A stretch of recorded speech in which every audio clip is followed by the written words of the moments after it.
Minisita Gambirebi aha mukoro gwo kwiguraho umuhanda gw'izuba ogwa Kikorongo gubire gwigurwaho mu butongore omugombora ya Lake Katumo district ya Kasese.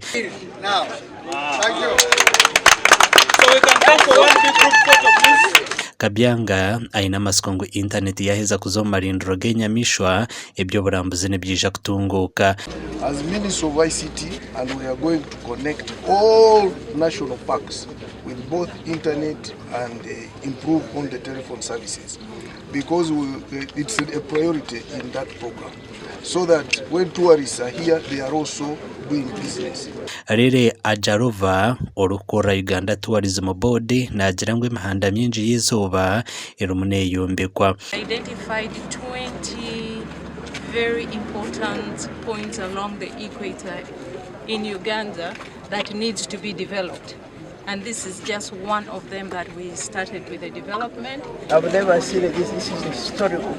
Because in the Rwenzori region, actually I'm speaking for Rwenzori, not from Kasese, but we have everything in the Rwenzori. We were born here, we used to hear of the equator. Did I even know what the equator is? Did I even know the use of the equator? But now we have seen what it is. And for us as the district leadership, we are so grateful to government. This will go a long way to help our people to visit this place, including both the local people and those people that come from outside this country.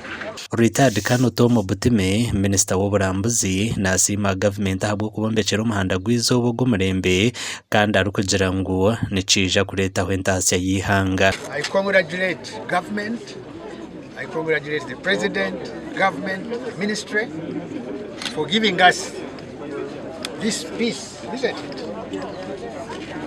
Quite a beautiful structure. Obwahati tariho murambuze we n'orukushashara sente kutereza ebishani omwanya ogu konka bwa nyuma y'obwire bukene bija kutandika kushashura.